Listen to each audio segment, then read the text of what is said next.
show you the product that I kind of mentioned, teased yesterday really quick, and then we'll get into the aid station stuff. For a long time, I've been selling tents and doing branding for over 10 years, and the biggest problem that we had was if someone had an existing tent, or that was either printed or logoed, or one that wasn't logoed at all, you were stuck with it. There's nothing you could do. Or if, let's say you have a whole fleet of tents that all say your Dirty 30 race, but you want to do it, you would need to include a sponsor, or you have a one-off race that you need to quickly change the branding. So during the COVID time off, I came up with a new product that fits perfectly over it. It's essentially a quarter of a tent. And being that I have a man crush on Greg, I made one for him. And I gave you enough money. Yeah, all of his orders financed my project of developing this. I made this for him. He's never seen it or used it before, so you're going to see how easy it is to put on for the very first time. So it's, like I said, it's essentially a quarter of a tent, but the key part is the top cap that goes over the top of the tent and holds it into place. Okay? So take this corner first, and there's Velcro here. Put that right on the corner, and then Velcro it underneath the bar, or underneath the Like a bikini. So there's two little corner pockets that just grab on It here. is a bikini. Velcro goes around underneath, and we have a safety wall on. We have to take the safety wall down a little bit. Velcro it on. Good. Just make sure the corner's nice and tight right here. Good.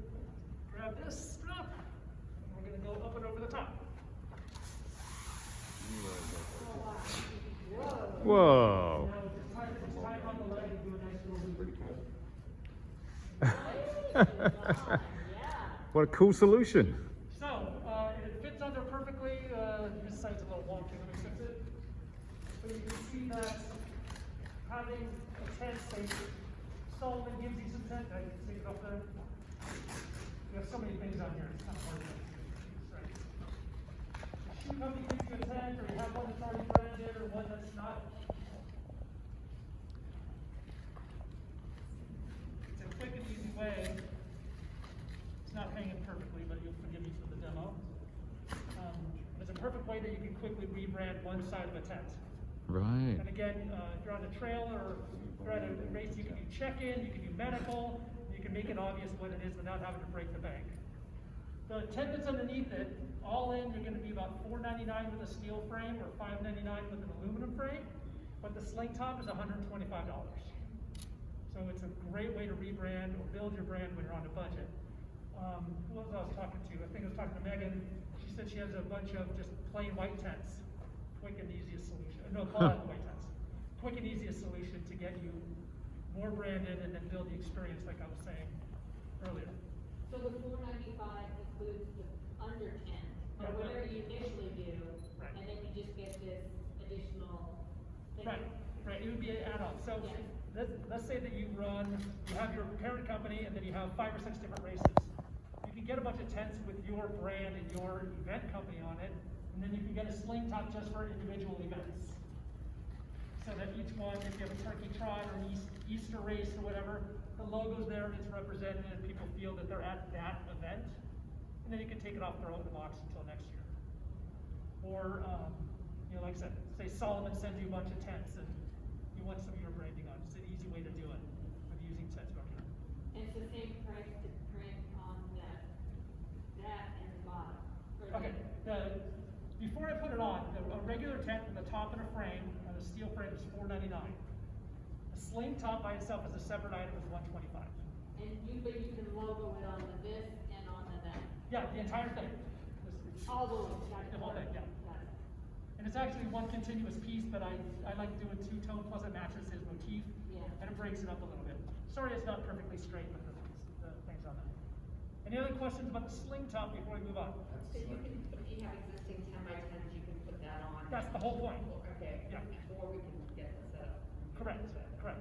And the pattern will fit almost any frame, but if you have something funky or maybe you bought something cheap at Walmart, all you have to do is send me a couple measurements and I can custom make one for you as well. Cool. Cool. Okay, now, The other thing that I came up with that's specifically for COVID is the safety wall. You want to actually lift the tent up? Yeah, Greg? You can see 3 holes.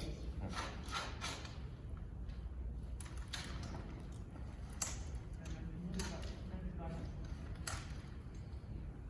Yeah. That's 4 holes.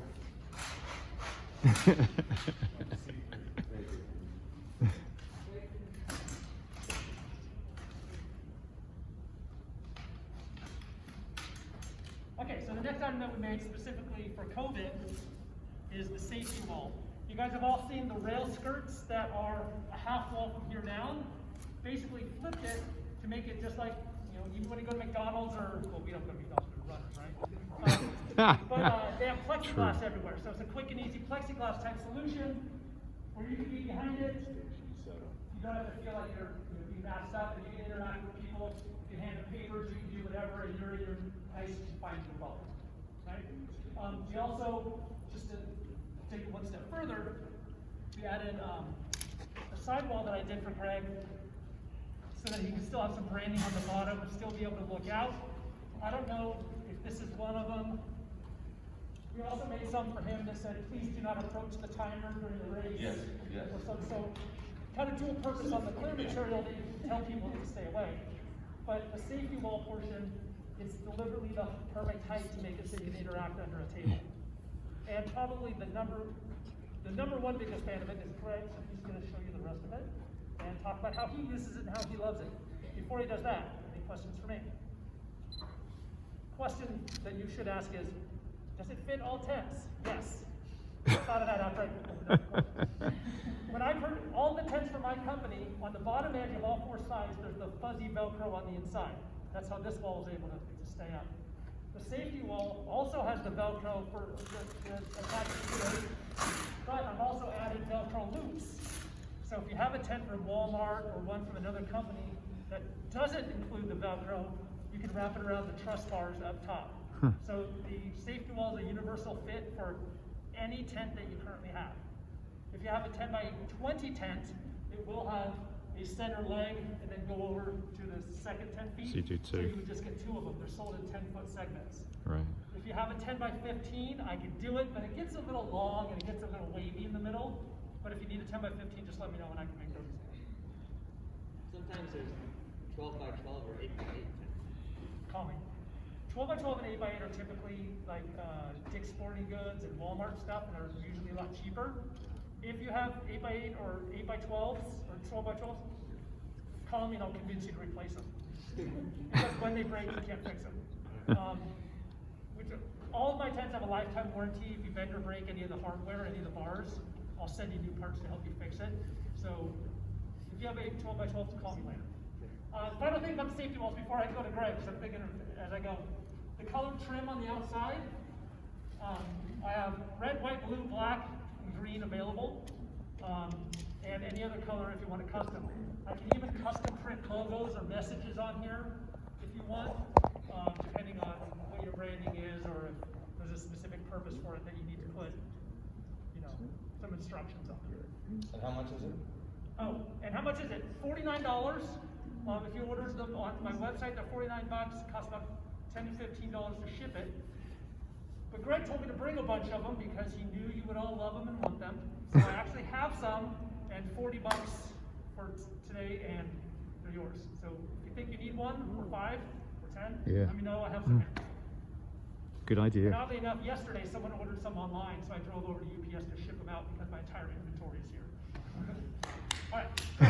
Cool. And then this one over here, the price in the half wall. 125. 125. Yeah, so this is great. So my wife is claustrophobic. She's also our timer. So this is a great way. She can put headphones on and just ignore people, but she can still see what's going on or if people are coming around. I'm just so happy with this guy. He's always finding solutions to problems. So anyway, so I'm glad we're following up on insurance. Nicholas Hill, thanks to you, I did switch over. It actually was cheaper. I missed the whole part about cancellation insurance, and I don't know if we talked about fires over there, so I didn't see that, but we're in the COVID era now. And so I said it earlier, you know, all eyes are gonna be on us, okay? We know that we've tried to get by with doing certain things because, oh, we got the coolest people in the world, they're not gonna sue us. Guys, you have to be more ready for the future, okay? There are already teams in San Mateo County, where I live, that are, it's called the Tattletale Group. They go around looking at gyms and restaurants for not following COVID. If we have one upset runner, that who knows what they're gonna try to do to us. So anyway, public health, when they come down with their directive, they're gonna come through to environmental health. Environmental health is your food handling permit, right? So guys, 5 years ago when I broke my back and I got out of training kids, I came in to do trail running. I went straight to snack packs. Talking about sustainability, not a good thing to have all these plastic things going around. But now, guess what everybody has to do now, right? Has to do the snack pack. So, coming into food handling and aid stations, this is not the solution for everybody. I get it. So you talked about a no contact aid station. That's great. One thing you will all have to have are hand washing stations at your aid stations. That is just basic thing. If you're gonna go with hand sanitizer, remember, hand sanitizer does the job, but people can see hand washing stations. They can't necessarily see the hand sanitizer, right? So again, it's perception in the eye of the public and what's going on. They will be watching us. So there's negligence and there's gross negligence, okay? If you are part of the gross negligence, then you're gonna be opened up for lawsuits. So anyway, guys, that's all I think about is how to protect not only myself, my family, but our whole community as a whole. So anyway, I'm gonna go do a hand washing demonstration right now. We can just follow up and then we'll come right back in here. You guys can watch from the glass. So, blue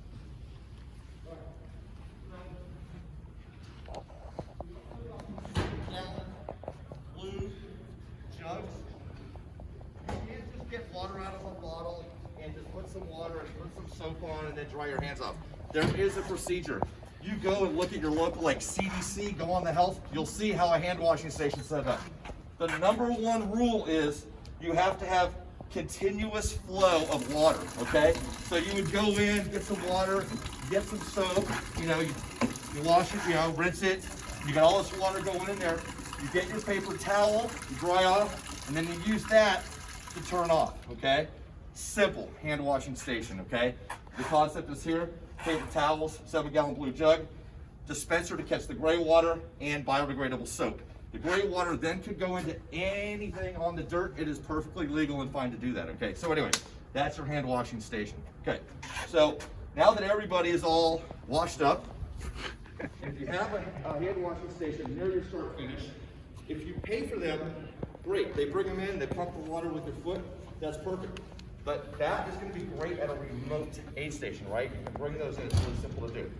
Now, so I was looking at aid stations and I'm thinking, how are we going to do this? So when we set up the Race Director Alliance, again, James Varner's example I use with Rain Shadow goes, I'm not going to have any water or no food. I'm going to just have everybody be just solely dependent on themselves to have things, and he's just going to put drop bags everywhere. Great. In between that, somebody's like, oh, I'm going to have plastic water bottles. I'll grab one plastic water bottle, and then somebody in the group goes, we're not going to have all that plastic to recycle, right? So guys, we're in a place that you have to figure it out for yourselves, okay? What works best for you? And when I looked at this, right, this half wall, and I realized we can put volunteers in here, right? You're gonna wanna mask them up, but it sort of gives that, if that mask is gonna come down, they're still sort of in a safe zone, right? Could get hot, it could be whatever. So I'm gonna put it back on. Now, when we did, I helped the race up Shasta Trail Runs. Ryan's like, can you come up and help me? I'll be right there. So, what we did is we assigned one person to water, one person to food, and one person to electrolyte drinks. There was no rotating it. We had everybody wear gloves, you put your gloves on, and we didn't allow for any of the runners to help themselves at all, okay? What we did is we fill the pitcher up, the water dispenser, and then they would then just put the water bottle under, and we could pour it from here, okay? Again, you're creating that sort of safe, free zone to serve your runners. With the food, again, they look at their items, their snack packs here. You got the Lay's potato chips, this is the cookies. You got the Z bars, oh my God, people love these, the flip bars, the Z.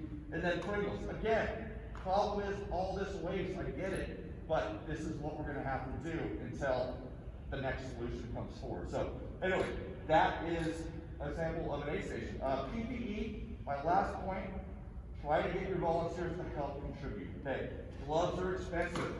Hand sanitizer is expensive. I sat at the aid station and welcomed the runners in. I was keeping track of numbers at the one I was hosting, and I just offered them, you want some hand sanitizers? They're coming through, and I put it in my back pocket. But, you know, find your way to do it. There is something there for everybody. Look at the Race Director Alliance, and just find the little samples we have and do it your way. But this is a great start. And with Rusty and your solutions, I think we got this. So, anyway, questions?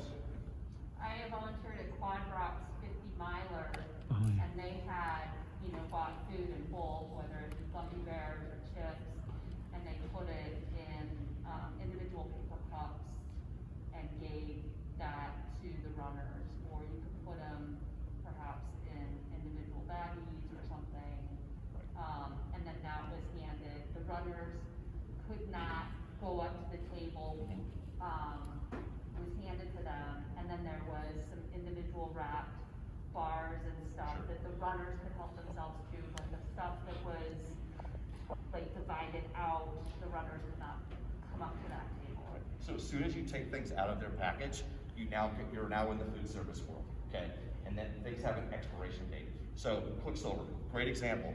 We had to have a food prep tent, and we had to write, so if we did turkey and avocado sandwiches, we get them all made up, we put them in the bin, we had to put the time on at 10 a.m., and at 2 p.m., they had to be taken out, and we would run new food out, okay, to all the aid stations. So, again, think of the risk. You have a package, it's already packaged, and then you take it out, there's contamination issues there, right? So, again, simple, affordable, but find the balance, right? So, yep. Do you sell like the cleaning solution, the hand solution? So I buy these in bulk. I got a box of 12 to 24. I've got the big gallons of the hand sanitizer, and I just refill them, you know, so you clean them. Again, now you have the whole new cleaning policy. You've got to make sure these people are clean. Like we all work in restaurants, clean as you go, always be cleaning, right? So things are going to change, so, yeah. But gloves, get extra large, Yeah. because they fit everybody. Yeah. Anybody else?